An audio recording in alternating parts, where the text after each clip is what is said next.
Asato ma sadgamaya tamaso ma jyotirgamaya mrityurma amritam gamaya. Om Shanti Shanti Shanti. Om, lead us from the unreal to the real, lead us from darkness unto light, lead us from death to immortality. Om, peace, peace, peace. Namaste and good morning everybody and welcome. The subject today, the harmony of religions. It's really three main reasons why I have chosen this subject. One is Sri Ramakrishna, of course.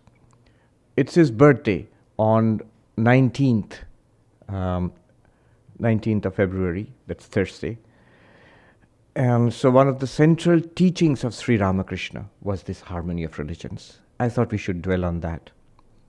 The second reason is today is Shivaratri. We have Lord Shiva here, and I was reminded that the most famous Sanskrit hymn to Shiva, the Shiva Mahimna Stotra, the hymn on the glories of Shiva, it has many wonderful verses.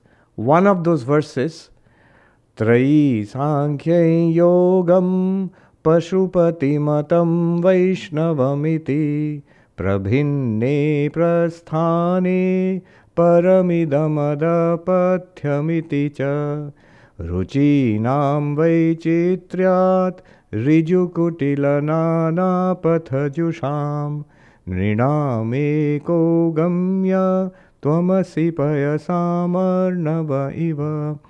It's one of the beautiful verses. What does it mean? It says all these different paths. It says a Trayi, that means the Vedas, the Vedic path, of which Vedanta is, of course, a part. Then the others which have developed from the Vedic path, the Sankhya, by which yoga is also included. Sankhya, yoga, Pashupata, the worship of Shiva actually, one of the Shaivite sects, Pashupata. Vaishnava, the worship of God as Vishnu. And in that will be included the worship of God as the incarnations, Rama and Krishna. Pravinne Prasthane, various are the ways, let us say. And each claim to be superior to the others. These are the different ways. Why are there different ways? Very interesting reason is given. Ruchinam Vaichitriyat. Because our constitutions are different. We are many. And our constitutions are different. Our mental propensities are different. There are different ways in which we may most advantageously reach God, reach out to God and reach God. Ruchinam Vaichitrat, Ninam Nanapatha, in various ways. Winding, that means the scenic route, some are the direct routes, the path, some are the scenic route. But then again, another metaphor is introduced. As all rivers flow to the ocean, O my Lord, all these paths lead to thee. So it's the same sentiment, you see. You see it reflected here. The truth is one and the sages call it various. We have got it right up there. It's from the Vedas, from the Rig Veda. So that's another reason why I thought we should talk about it today, and today is the auspicious Shivaratri. A third reason is more dark. It is the absolute relevance, contemporary relevance of this subject, the harmony of religions. We are in New York, September 11, 2001. That date has only one meaning for New Yorkers and many people around the world, but especially for New Yorkers, where on the grounds of religion, religious fanaticism, those who attacked and killed thousands of New Yorkers here, those who were here in New York on that day, they can never forget it. So religion has been used and is being used as grounds for war and hatred and terrorism and intolerance. So in the same date, 11th September, but in 1893, in the World Parliament of Religions, Swami Vivekananda, he came here. Same date, 11th September. It's an irony of history. And he spoke about the harmony of religions on the same date. So the contemporary relevance of that is great. For these and various reasons, we shall speak a little bit about the harmony of religions as taught by Sri Ramakrishna and as expounded by Swami Vivekananda. The materials which I have drawn upon are primarily from one source, a very beautiful booklet, The Harmony of Religions by Swami Bhajananandaji. Swami Bhajanananda is one of the vice presidents of our order. It's more a long essay than a book, but it's a very nice analysis of what Sri Ramakrishna has taught. One thing we must clarify at the very beginning, that we are not talking about the generally held view, especially in India. Oh, all religions are the same. What's the big deal? Why even talk about it? And it's a sentiment you hear among different people, especially in India, especially among Hindus in India. Oh, all religions are the same. I'm sure it is. The intentions are good. But it's not true. That kind of a sentiment comes more from a mixture of very little knowledge about one's own religion, almost no knowledge about other religions, and a general good intention of, all religions are the same. But the religions are not the same. Religions are different. They have different worldviews, different theologies, huge textual background with enormously rich and different texts, various rituals, various myths, various histories. History is very important in the development of religion, and various histories, various rules and regulations, and they are all very different. And the difference need not be a problem. Often the difference is the source of the problem. Because of the difference there is dislike, intolerance, violence, and so on. But the difference can be a source of richness also. Somebody put it this way, it's all part of God's economy. So you have this tremendous diversity.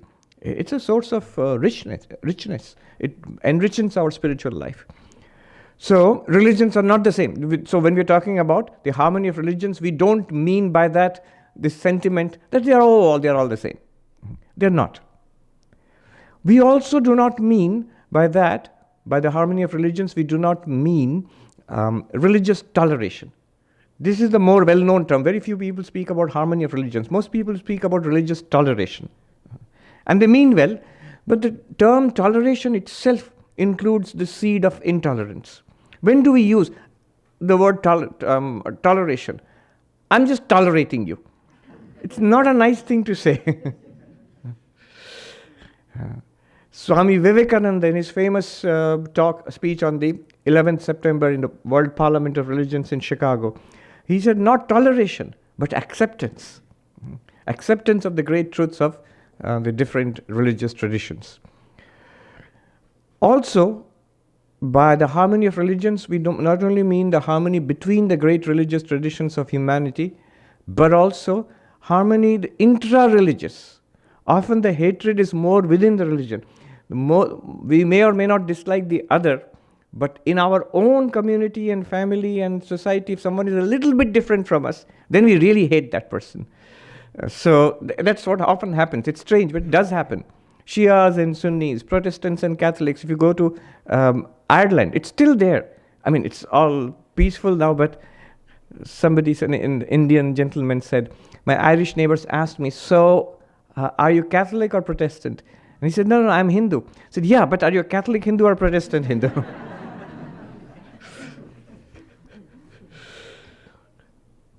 So intra-religious disharmony or hatred.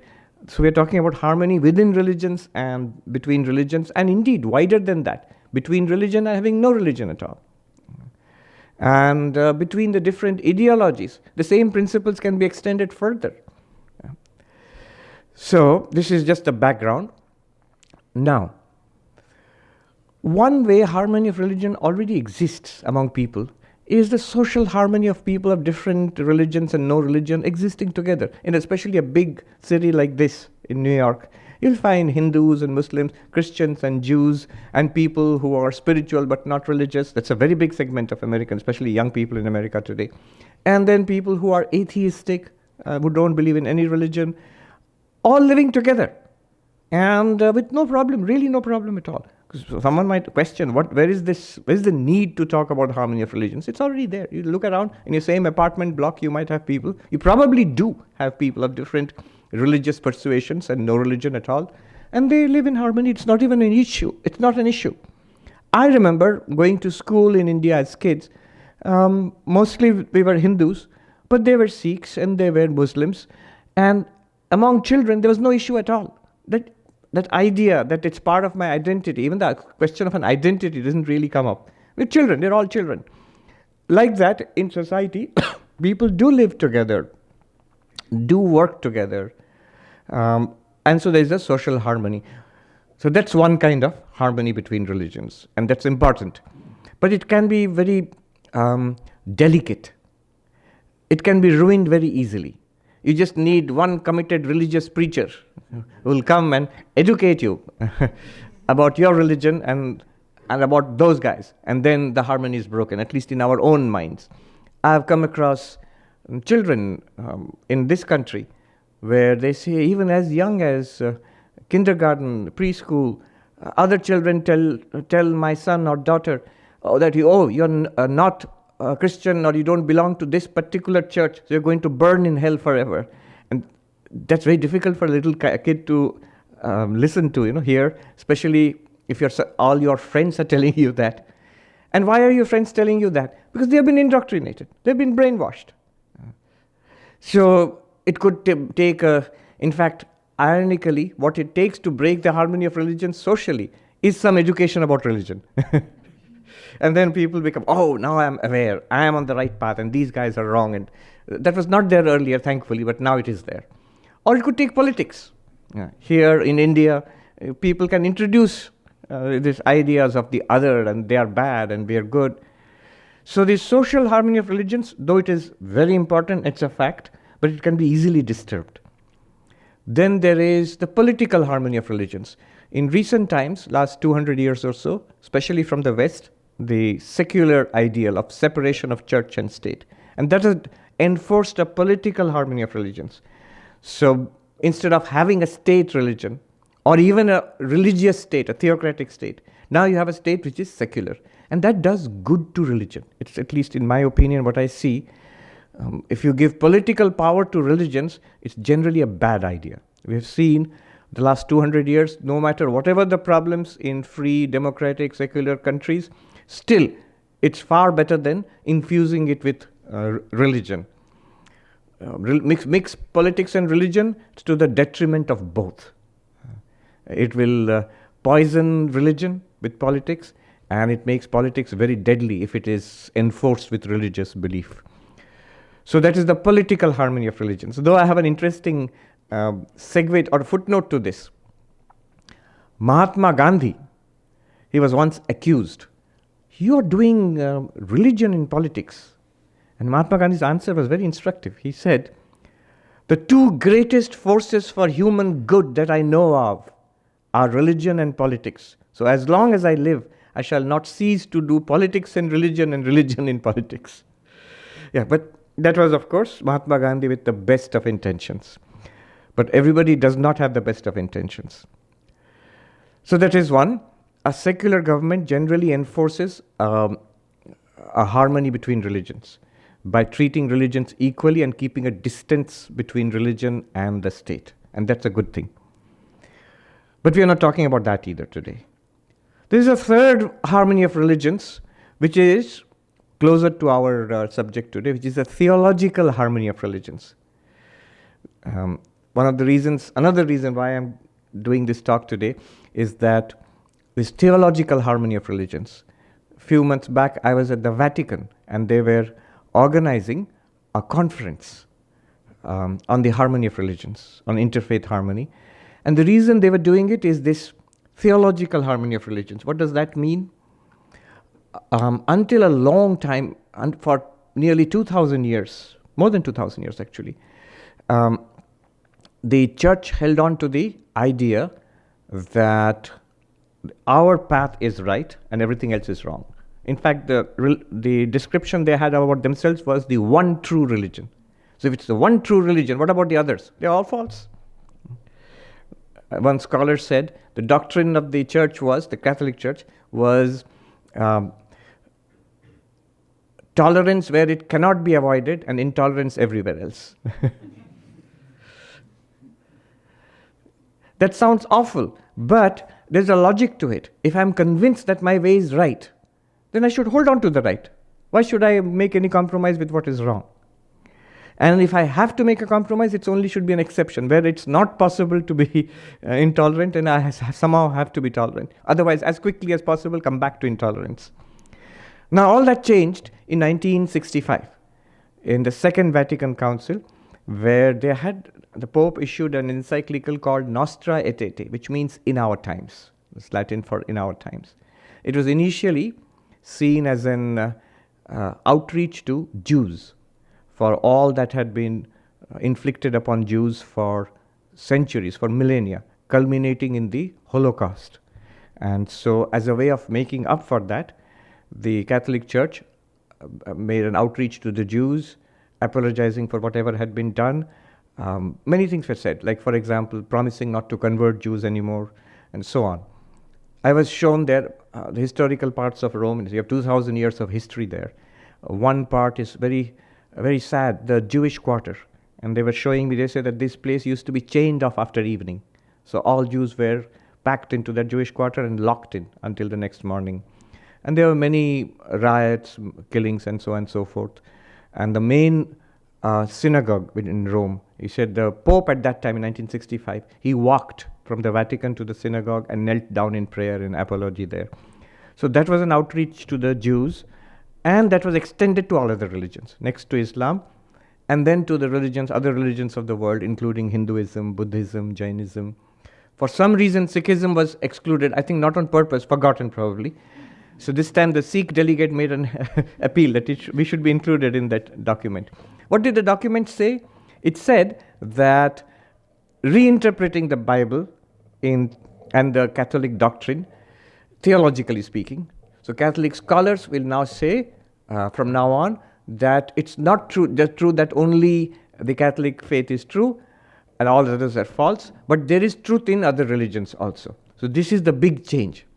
And that comes from the top, from the Pope, from the Vatican itself. Paul Nitter, a well-known scholar of religion, I heard him giving a talk here at Barnard College a few years ago. So he was saying that before he became an academic, he was a Catholic novice training for the priesthood. And he said in America here at that time in the 1960s, he said thrice a day we would pray for the heathen in his darkness. So heathen is in darkness, and we pray for light for the heathen in darkness. And he said, when I was sent to the Vatican for higher training, higher studies, and I began to see when I studied Vedanta, he mentioned Buddhism. When I studied Vedanta and Buddhism, I began to see not only is the heathen not in darkness, sometimes the heathen seems to have more light than we have. So this is a theological reorientation. And this is one way of establishing harmony of religions. And that's how, for example, the Vatican is doing it now. But we are not talking about that either. Sri Ramakrishna's approach was not the social kind of, let's get along together, not that kind. It was not the government political that, separating religion from state. It was not even the theological thing, reading the texts and coming up with resolutions and papers and organizing conferences. No. It was something what we are going to talk about today is Sri Ramakrishna's approach, the mystical approach, the direct experiential approach. He actually practiced and took it to its logical conclusion, culminating in mystical experiences of God in those paths. What was promised in those paths, what was held up in those paths, experientially, he saw it to be true. And then he proclaimed, as many faiths, so many paths. So not as a political strategy, not even as a theological document like Nostra Aetate, but as from direct experience. So that is the domain of our talk today. The direct experiences of Sri Ramakrishna, and following from that, how we can build the harmony of religions. How do religions relate with each other? One way, of course, is what is called exclusivism. That is, I am right and everybody else is wrong. I remember Professor Jeffrey Long, who came and gave a talk on this subject a couple of years back. He was saying the way he was attracted to Vedanta was this, that he grew up in a very Christian household and always being told that we are right, everybody else, including other churches, people who go to other churches, they're all going to go to hell. And he said it ran contrary to my intuition. I felt there was truth in all teachings. And why should God be so unjust as to have one particular church in the Midwest in America have all the truth and everybody else be wrong forever and everybody else burn in hell forever? That seems very strange. And then he said, when I came to Vedanta, it's already an intuition. He said he already had that feeling that there is truth in everything. And then we see that, yes, it is true, that there is truth in everything. Swami Atmarupanandaji, a senior monk of our order who is the head of our center in France now in Gretz, he said he grew up in South Carolina in the 1950s. And he said more or less the same thing. Somebody asked him, how did you come to Vedanta? And he said, I grew up very interested in religion, but I quickly noticed that my church was telling me that we are right, but even the church across the street, they're wrong and they're all going to go to hell. And I felt, well, if everybody is wrong except us, our church, maybe we are wrong too. And so he said, I lost interest in religion for a while, but later he came across a book on Vedanta for the Western world, and he got that book in Sweden. He was there on a student exchange program. And there it said that there is truth in every religion. In fact, all religions have the truth. It's not that one is right and all are wrong. It's not that all are wrong, rather all are right. And it immediately resonated with him. In fact, he told me something very interesting. I'd gone to an interfaith conference, and he told me, when you interact with people from different religions, here is a nice principle to follow. Listen carefully to what they teach, because they'll usually have something valuable to teach. And you can ignore what they criticize. So that's a rule of thumb. It's a good rule of thumb. The positive teachings, the central teachings, are usually likely to be right and very valuable. So this is exclusivism, that we are right and everything else is wrong. Then there is inclusivism. Inclusivism is when religions say that, no, others are not wrong. We have the truth. But it's not that we alone have the truth. There is some reflection of truth in others. We have the highest truth, all the truth and total truth and complete truth and all of that. Others have little bits of it, and they are somehow included in us. And this is actually the present position of the Catholic Church. And some churches, some religious organizations. In Hinduism too, if you look at the dualistic approach and the non-dualistic approach. The dualistic approach is the various dualistic sects within Hinduism. They will say, we have it right, and one should worship God as Shiva or Vishnu. But luckily, there are many mitigating factors in Hinduism. It don't lead to a deadly rivalry or warfare between the sects. In fact, a Frenchman traveling in India in the 18th century, he witnessed a fight between groups of Shaivites and Vaishnavites in the south of India. It says these group of men came close to each other and they were yelling at each other. And the whole fight was a good deal of yelling and a few knocked turbans. Some turbans were knocked off from their heads, and then they stormed home. It was more like a family quarrel rather than a terrible war which we have in Europe between, say, Protestants and Catholics at that time.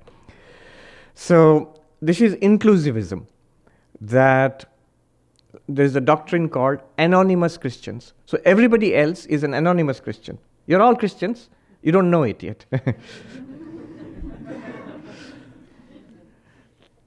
If you have got it right in your own religions. So that's a kind of including others, but I have the truth and you have a little bit of it. And to the extent that you have a little bit of it, you actually belong to us, to our group, so that way. Advaita Vedanta, if you look at it that way, is sort of inclusivistic. If you see traditional Advaita Vedanta, when it looks at the other dualistic sects within Hinduism, it says you are worshipping God as Vishnu. That's perfectly all right.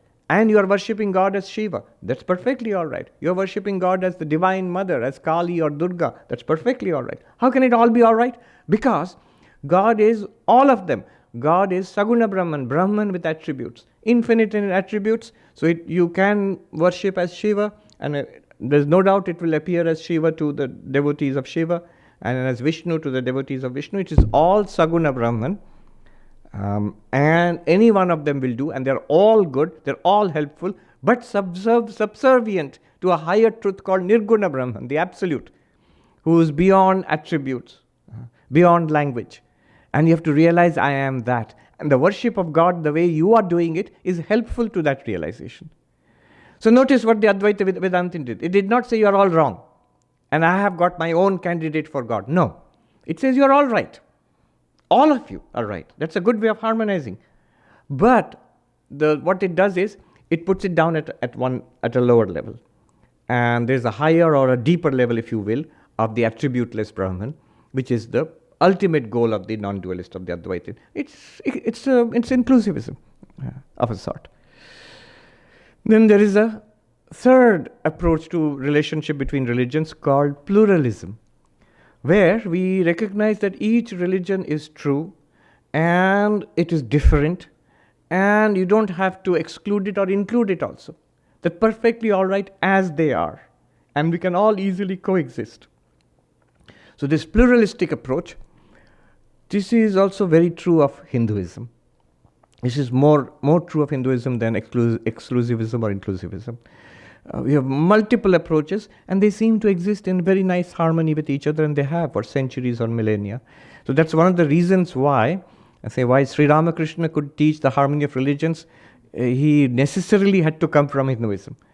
But I remember one of my teachers, when I was a monk, a novice in our main monastery, one of my teachers said that what Sri Ramakrishna said is already implicit in Hinduism, but he explicitly stated it as experience and doctrine and teaching. And I saw later he was right. The more I read Hinduism, it's there in the background, it's there in the culture, it's there in the text. I just quoted from the Shiva Mahimna Stotra, that all paths lead to thee, like rivers running into the ocean. It's a hymn to Shiva, but it does not say you alone are the truth. Those who worship you, those who worship God as Vishnu, those who worship God in the Sankhyan way, but there's no God actually. So, and all of it runs to that one reality, like the rivers run to the ocean. So that's a pluralistic way. Multiple religions, all true, all can coexist harmoniously.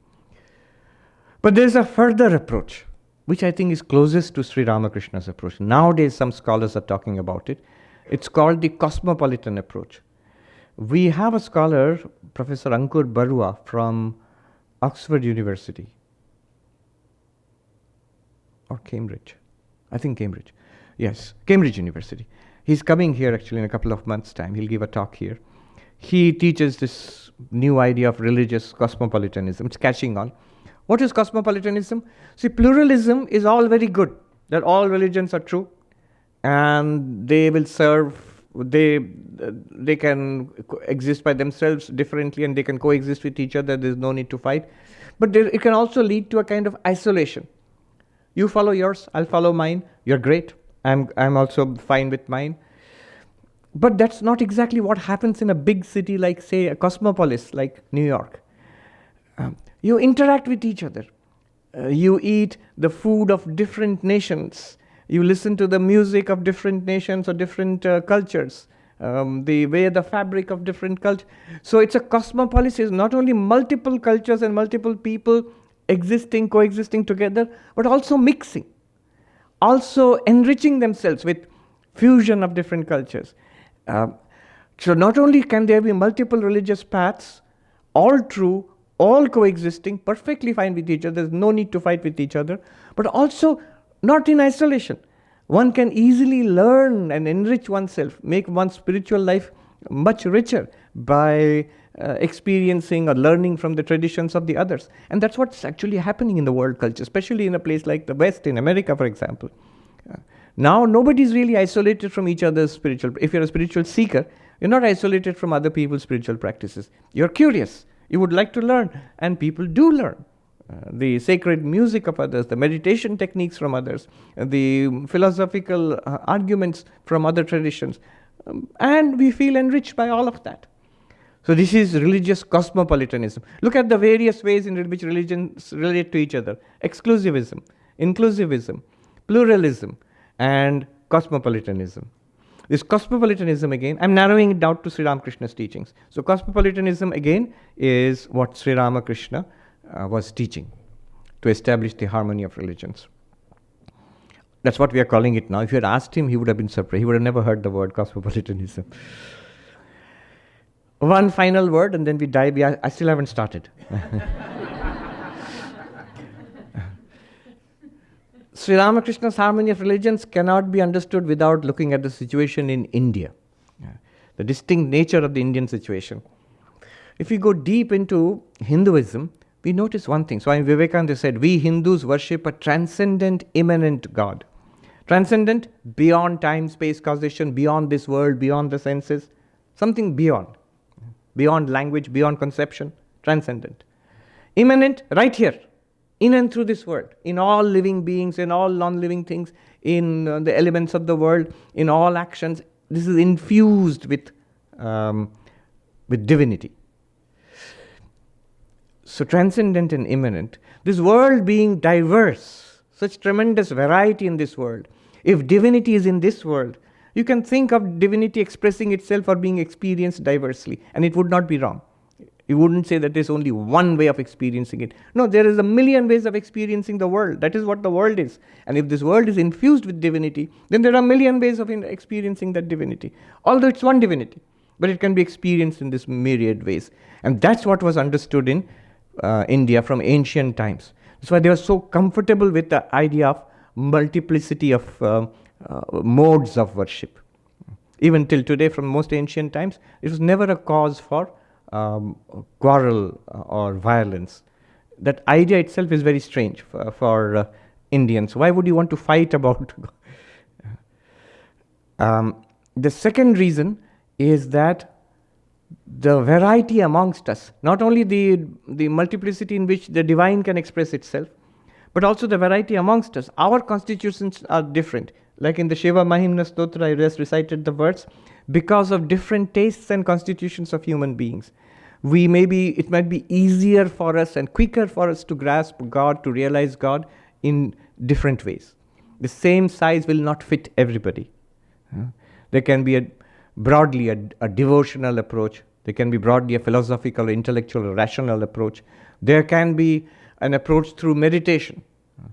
There can be an approach through action of doing good to others, or a combination of any of these four. These are the four, this typology developed by Swami Vivekananda. The Jnana Yoga, Karma Yoga, Bhakti Yoga, and Raja Yoga, the yogas of knowledge, action, devotion, and meditation. So therefore you might have a variety of approaches, and they would all work. So two things, the infinitude of the absolute of God itself. It is so capacious a conception of the divine that it can include all of these without conflict. And on the other hand, the diversity amongst all of us. Contrast this with what has come out of the Middle East, that if there is truth, the truth must be one and the expression must be one also. And it must fit everybody. But you can see implicit in that is the idea of intolerance and violence. If it does not fit you, something is wrong with you, not with my conception of the truth. It becomes worse when you make it, sounds good, universal religion. One of the most devastating things for humanity. Universal religion means I have the truth. Not only I have the truth, I also have a mission to make you accept the truth, to spread it, open it up. Sounds good, open it up to everybody. Yes, open it to everybody. Then the next step is, it's my mission to make you see the truth. And then the next step is, if you don't say the truth, so much the worse for you. I'm going to make you do it by hook or crook, force you to do it. So this great idea of universality, in fact, becomes the engine of war and intolerance and destruction and terrorism and all. So diversity. In contrast to that, if you see the Indian situation from the most ancient times, people are different.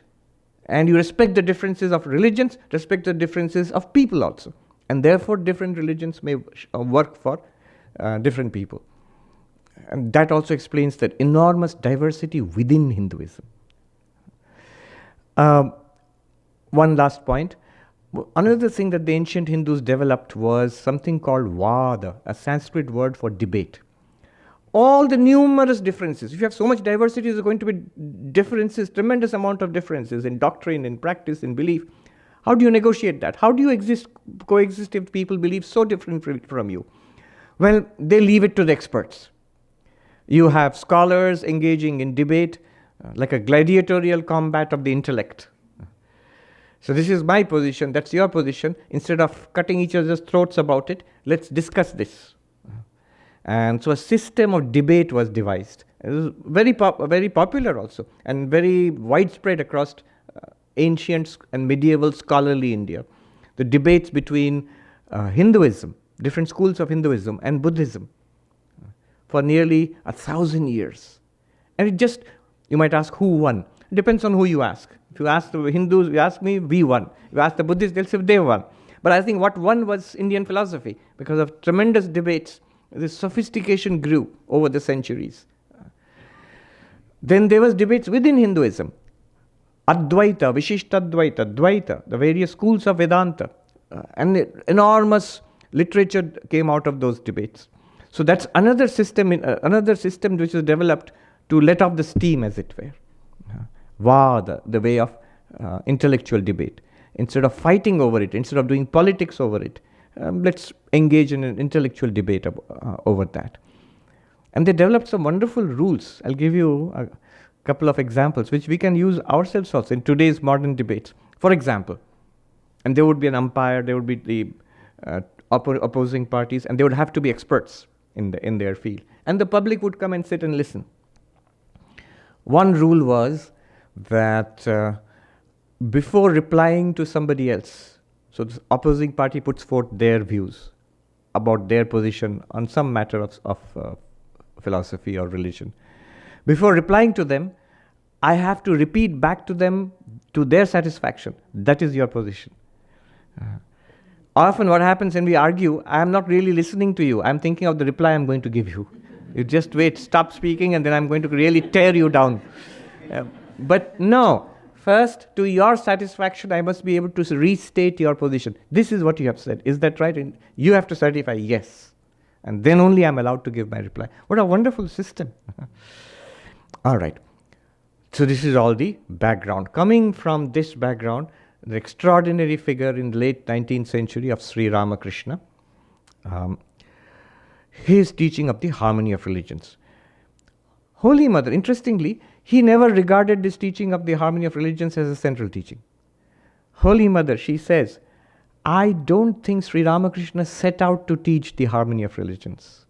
Rather, he loved to experience God. And when he found God was being experienced in different ways in different traditions, he set out like a religious adventurer to experience those different ways of experiencing God, of realizing God. And from that, this was drawn, as a consequence, as an implication, the harmony of religions. So he really didn't set out that I am now going to harmonize the religions of the world. There was no such motivation. But it has become a great teaching over the last 100 years, and most valuable across the world today. Something that we need in this day and age. 5 aspects of Sri Ramakrishna's teaching of the harmony of religions. Each one we will consider in brief and then bring it to a close. And it's very interesting to see how these 5 aspects fit together. Another beautiful thing about Sri Ramakrishna's teachings, he would speak in metaphor and parable. So theories one may listen and forget. The moment you're out of this door, or even before that, you'll forget what was said. But stories you'll never forget. I was given 20 minutes to speak at the Vatican, and I thought, all scholars and theologians, let's not talk theology and theory, let's just talk stories. And I told them the stories of Sri Ramakrishna, and the parables, and the metaphors. And it really created an impact. And I'm sure nobody forgot those things. So Sri Ramakrishna, he talks about this little ant which discovered a mountain of sugar. So it goes to this, delighted, imagine, a mountain of sugar. It goes there and takes out one little grain and drags it back to its little home, or it eats it there and its tummy is full. and it looks back upon the mountain and says, I'm going to come back and take all of that. Now the little ant cannot take all of that. It's impossible. Not only that, need not take all of that. That 1 grain of sugar is enough for its needs, will satisfy it. Similarly, God is infinite, and any bit of it, any approach to it, any contact with it is more than enough for all of us, each one of us. You don't have to understand all of it. You don't even have to, nor can we, possess all of God. One of the things which Sri Ramakrishna really disliked was anyone trying to limit the nature of God. So he said, God is infinite, and even a particle of that God realization is enough for our needs. So every person, every mystic, every path is built on a particle or two of the mountain of sugar, which is God. So that's one parable.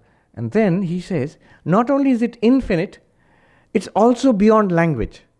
Therefore, when we try to describe it in language, language fails. The metaphor he used is a peculiarly Indian and Bengali metaphor, etho. In some Indian languages have comparable words. I know Oriya or Hindi, Oriya it is oita, and then in Hindi it is juta, which means if you taste something, if you touch something, some food, if you touch it to your tongue, you've started eating it, then you cannot offer it to anybody else. It's already defiled. It's often translated as defiled in English. Defiled is too strong a word. Defiled or polluted, it's too strong a word. It's not defiled, but it's you cannot offer it to anybody else. So it's defiled. Now Sri Ramakrishna plays on this term. Touched by the tongue, it's defiled by the tongue. And he says, God is the only thing that has not been defiled by the tongue. Because the tongue does two things. It tastes food, but it also speaks. That means God is the only thing that has not been spoken. Brahma, etohaini. It's never been defiled by the tongue, that has not been spoken. What he means by that is, it cannot be expressed adequately in language. Why it cannot be expressed in language? We have discussed this on other talks and other classes, what Vedanta says about it and why it cannot be. The technical reasons, what language can do and what language cannot do. But because of that, the absolute cannot be expressed in language. So, then the only thing that we have to express the absolute is language. All the scriptures of the world are language. The teachings of the great masters is in language. Therefore, whatever cannot be expressed in language, yet you're forcing it into language, cannot be the absolute truth. It must be in some form limited or distorted. Sri Ramakrishna says, everybody thinks his watch is giving the right time. And you might say today, but it is, because we're all connected by internet, so it is giving the right time. In those days, you had separate watches, so those... The same truth is expressed 2,000 years ago by Nagarjuna. Shunyata sarva drishtinam. Every take on the absolute, every view of the absolute is empty. It contains within it the seeds of its own destruction, absurdity. So what he said negatively, that they are all empty, they cannot express the truth. That Sri Ramakrishna said positively, that they all express the truth, but none of them is complete or absolutely correct. So, for example, one big debate during his time was, is it all right to worship images of God? Can God have form? In Hinduism, God can have form and can have multiple forms and is also beyond form. So how do you reconcile? Because they are contradictory, form and formless. How do you reconcile both of them? How can it be both? A theologian in the Vatican, he told me with a little bit of annoyance that what I said was not acceptable to him. You see, in our theology, we aim for consistency. You're trying to include everybody. They're not consistent. If this is right, that other one cannot be right. So some people used to ask Sri Ramakrishna, how is it possible for something to be with form and without form at the same time? Sri Ramakrishna said, like water and ice, under the influence of intense cold, water freezes into ice. And the icebergs all have various forms. But the water itself has no form. He says when the sun of knowledge rises, it melts back into water. By itself, water has no form. Therefore, it can take many forms. If God has a form intrinsically, then it must have only one form and must be different from everything else. All other forms cannot be accepted. If I accept a dualistic conception, a personal conception of God, then I'll have an idea of a particular name, a particular form, and then that must be the reality. Everything else must be wrong or lower than that. But if you say that the impersonal, formless reality is there, and that itself appears as all the forms, then both are true. What you are approaching as God with a particular form is true, and if somebody is approaching God with another name and another form, that is true too. And if somebody is approaching God as no name and no form, that is true too, because they're all approaching the same reality. What a beautiful example. The ice and the water example. And then his most famous, you remember he is from Bengal, so they have those village ponds. They're there even now, if you have. The village Sri Ramakrishna came from is called Kamar Pukur. Pukur, the word Pukur means pond. So all these villages in Bengal generally grew up around ponds and rivers. And he says the Hindu goes to that pond for water and calls it jal. That's the Bengali word for water, jal. The Muslim goes to the pond and calls it pani. That's the Hindi word for water. And the Englishman, for some reason, Sri Ramakrishna said, the Englishman goes to the pond and calls it aqua. I don't think many Englishmen used Latin at that time. Anyways, he must have heard the word somewhere. So whether you call it jal or pani or water or aqua or whatever, you are all talking about the same thing. And different names can be given to the same thing. So this is Sri Ramakrishna's metaphor of the pond, water in the pond, and the different communities standing for different religions, approaching it and giving it different names. Exactly the same principle as that. The truth is one, the sages call it variously. Ekam sat vipra bahuda vadanti. Sat, the truth. Ekam, one. The wise speak of it differently. If you express it in different language, different theologies, it does not mean that one is right or the other is wrong. No, they are all right. So this is the first component of Sri Ramakrishna's harmony of religions. The infinitude of the divine and the inability of our inability, and in fact not necessary to grasp all of it. And like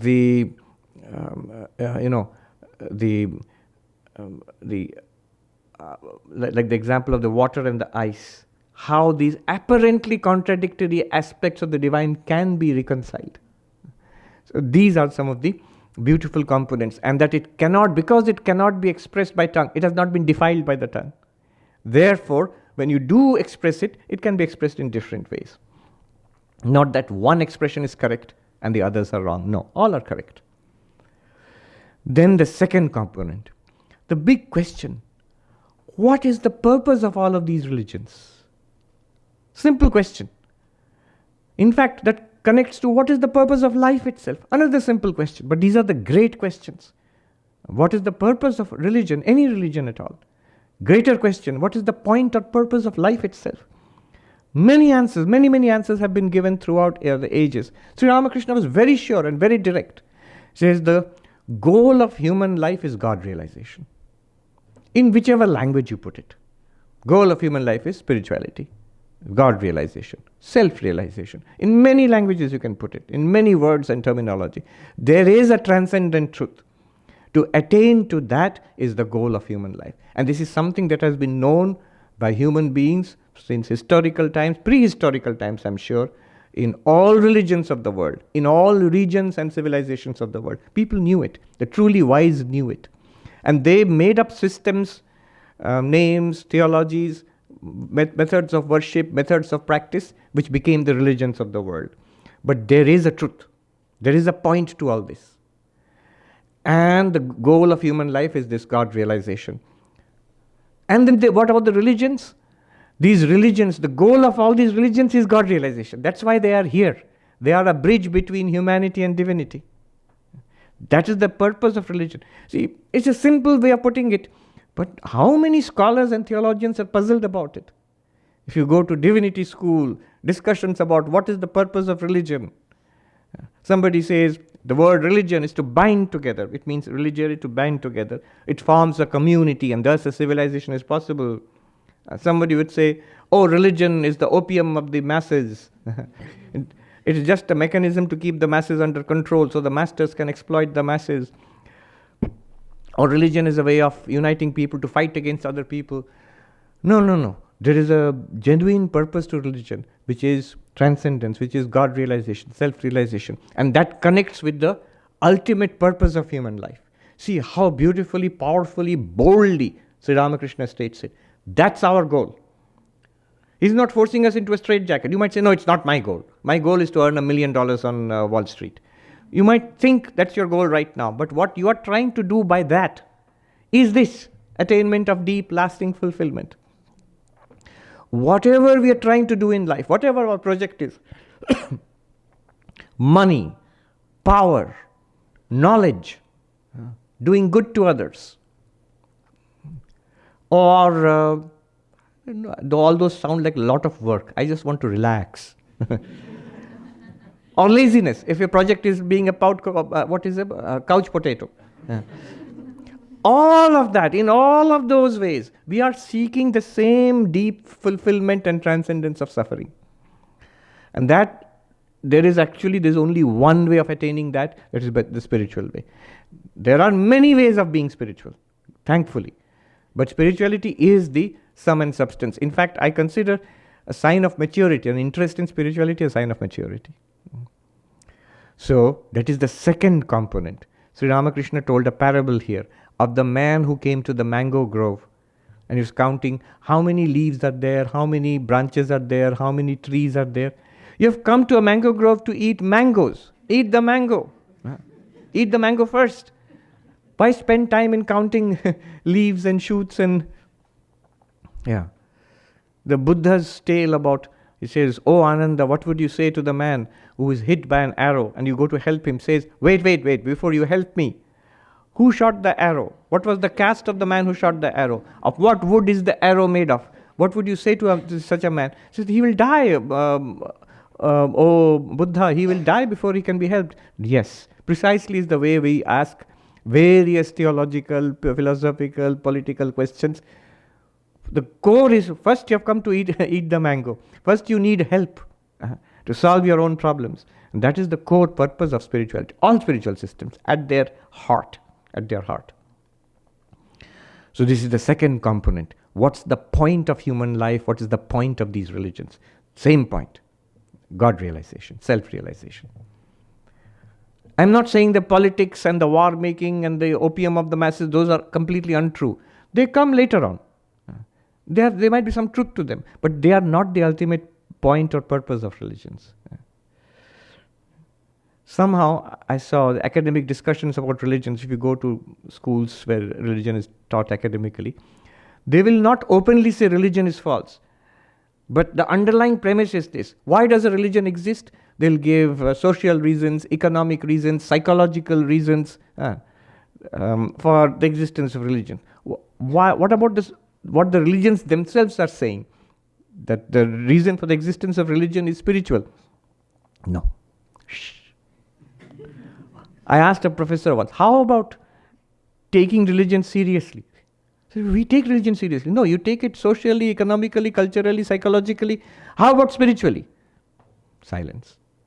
Because the underlying thesis is materialism is true, so religions are clearly false. God doesn't exist.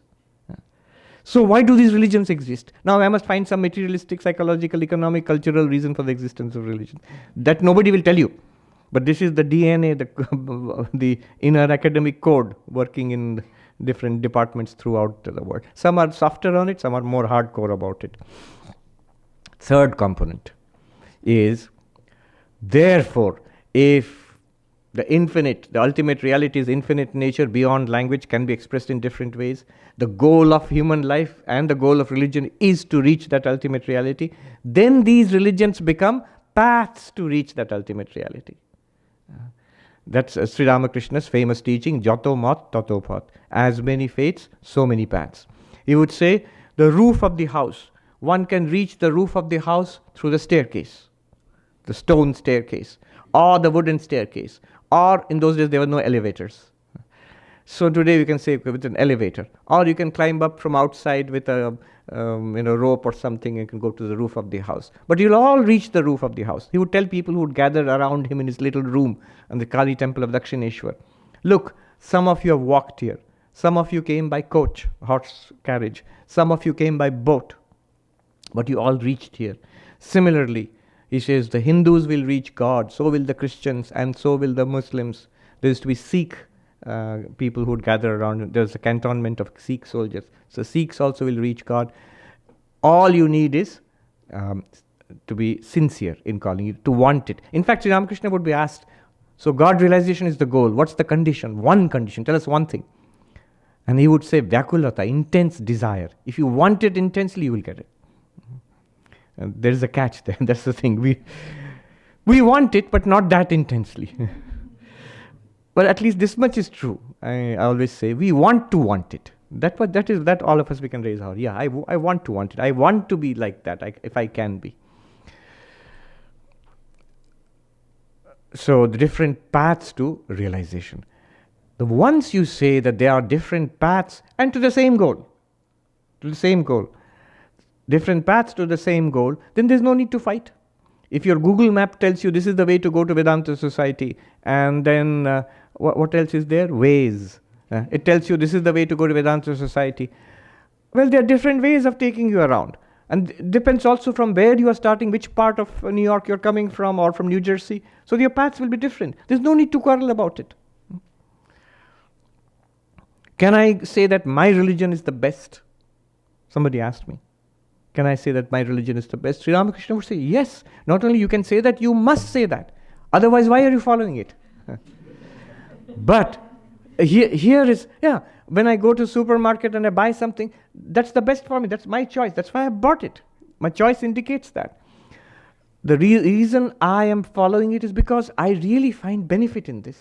I really find it fits me. I believe deeply in it. It works for me. That's why I have chosen it, or it's chosen me in some way. But the proviso here is, one must not say, it's the best for me, therefore it's the best for everybody. You must all accept my brand of toothpaste. I won't. No, that will not work. And that's not necessarily true at all. So you must have a special relationship with, in fact, your religion, your path of spiritual practice is your special relationship to God or to the ultimate reality in whatever sense. The Sri Ramakrishna's example of the wife, imagine an Indian joint family. So the girl is married into the family and she has a special relationship with her husband. And through her husband, she has a relationship with father-in-law, mother-in-law, sisters-in-law, brother-in-law, and others. All the in-laws, but it's all in and through her husband. Similarly, our relationship to our own spiritual path is like that close, intimate relationship. And through that, we have a relationship to all other paths also. Through that. But what a beautiful example. So through that path, we become close to our own conception, our own practice of God, and also respect and love for everybody else, for all the others, other religious paths also. All of them become paths. A little diversion here. I have got pushed back on this.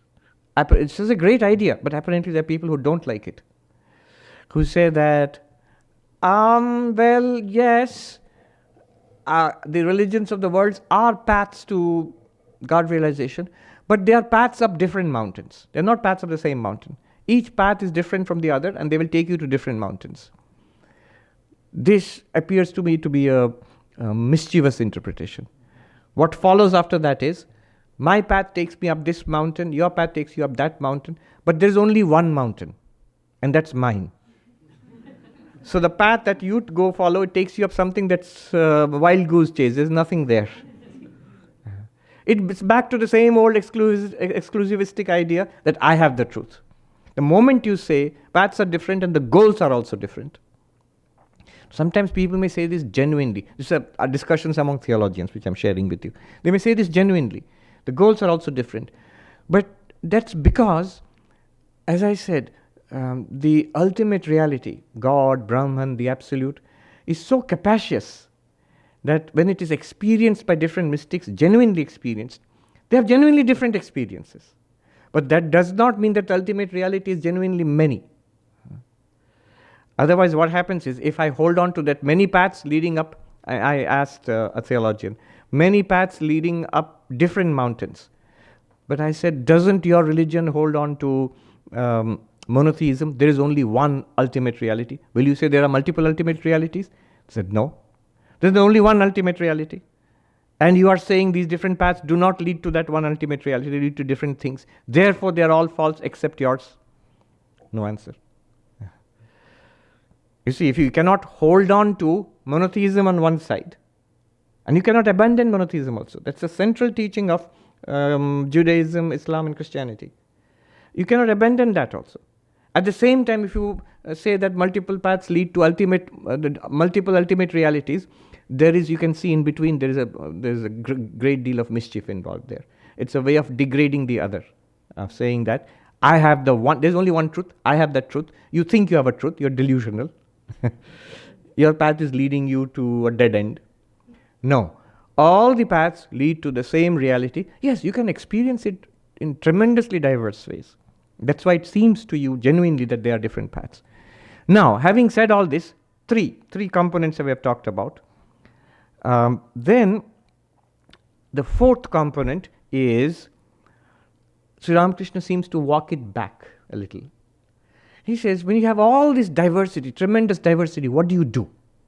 What do you do? If all these paths lead to God realization, I met a gentleman. He said, he's a walking harmony of religions. He said, I worship Shiva on Mondays, and the Buddha on Thursdays, and Allah on Fridays, and our Father, God in heaven on Sundays, and Jehovah on Saturdays. So, do you have to do that? A different religion each week, each day of the week? No. Sri Ramakrishna, in fact, he completely disapproved of this way of doing things. Even when he practiced different paths, he would practice each one exclusively. He would push aside all other ideas and throw himself entirely into one practice. So he said, this, again, an ancient Hindu idea of your personal ideal. They're all true and all beautiful and all will work, but you have to follow one path. If you have Google Maps and Waze and it tells you two different paths to reach the goal, you will not combine the two paths. You'll get into trouble if you try to do that. You'll pick one and follow it seriously. You will not keep alternating back and forth between the two. No. So this is called Ishta Nishtha. Ishta means desired or the beloved deity. So some are initiated into a mantra of Rama, some are on the path of worshipping God as Krishna. For Sri Ramakrishna, it was Kali.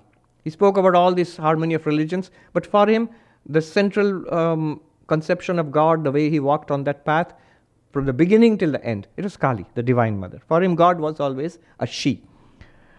So, the parable he gave was of the man who was digging for water.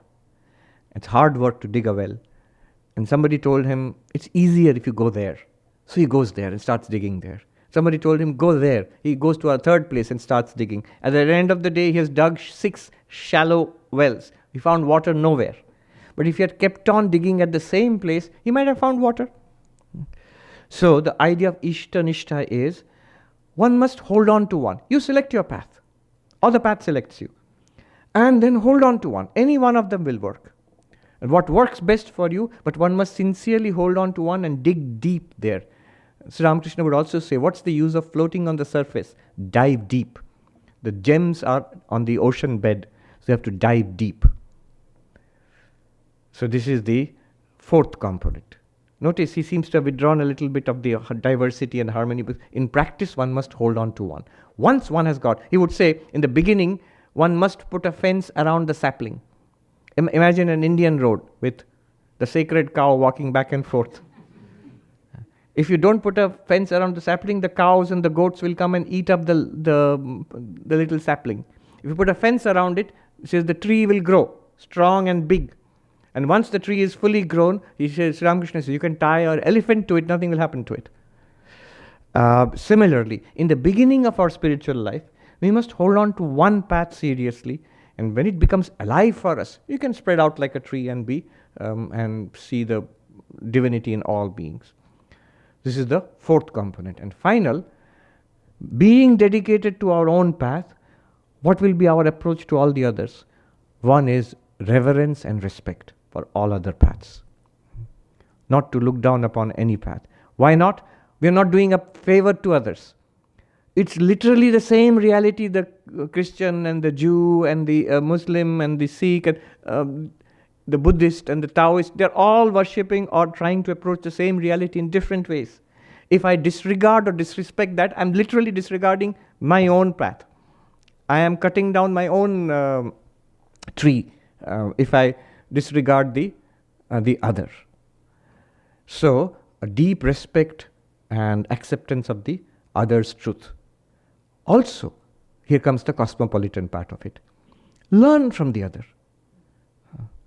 Sri Ramakrishna would say to the Brahmos, who were a reform movement of Hinduism, he said, you may not be a Vaishnava, worshipper of Krishna, but he would say, Ude tantu kulao. See how they love Krishna, the intense love they have for Krishna. Take that. Bring that. He would say that your path, you are good, very liberal, very philosophical, but lukewarm. He said that I went to their worship, and then the teacher who was leading the worship said, now we will meditate. I thought they will go deep into meditation. In 2 minutes they were up. He said, I saw, it's like a group of monkeys sitting. So groups of monkeys travel across. Even now you can see in Indian cities. So they are sitting quietly on the branches of trees or on the terraces of houses. So, oh, how quietly they are meditating. No, they're planning mischief. So our minds are like that, sitting there as if meditating. No, be intense. Have that intense love and pull which Vaishnavas have for Krishna. Bring it into your own path. See how he's telling them to learn from others, from each other, and thereby enrich. So as a follower of Vedanta, especially as taught by and lived by Sri Ramakrishna, Ma Sharada, Swami Vivekananda, I love studying Christian mystical texts, and my own spiritual path is enriched by that. I love studying Buddhism. My own understanding of Vedanta is enriched by that, by Buddhism and indeed Buddhist critiques.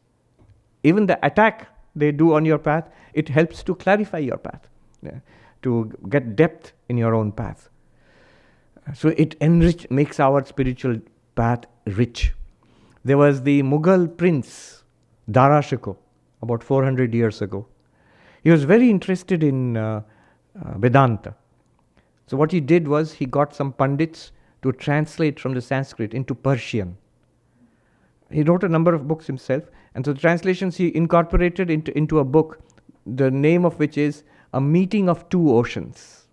He meant Islam and Vedanta or Hinduism. And he writes very perceptively there. He says, what is dark in my faith, I find a flood of light coming from the other faith, from Hinduism. What is dark there, the light from my faith illumines those corners. Which means how you are yourself benefited by the study of these. The same issues you will find. Mystics throughout the ages have struggled with the same issues, have tried to understand the same aspects of the divine, but they have understood in various different ways. And so suddenly you will find much richer by studying, not just by studying, by worshipping, the prayer. All of that we can appreciate. This approach of Sri Ramakrishna, it makes the entire spiritual heritage of humanity your treasure. You will not hesitate. See, if I hold on to an exclusivistic approach, I am right, everybody else is wrong, then everybody else is locked out. Then I cannot benefit from a study of the Bible and the vast Christian devotional literature, from the Islamic mystical literature, from the Jewish Kabbalah, from the Guru Granth Sahib, or the vast philosophical and meditation texts of the Buddhists, practices of the Buddhists. I will not benefit if I lock them out and say they are all wrong. But if I say they are all right, and all quite correct and genuine, as much as mine, then I can open my heart up. As I love and revere and enjoy my own texts and practices, I can love, revere and enjoy the texts, the practices, the music, the meditative atmosphere of churches and meditation halls, all of that. The entire spiritual heritage of humanity becomes our own.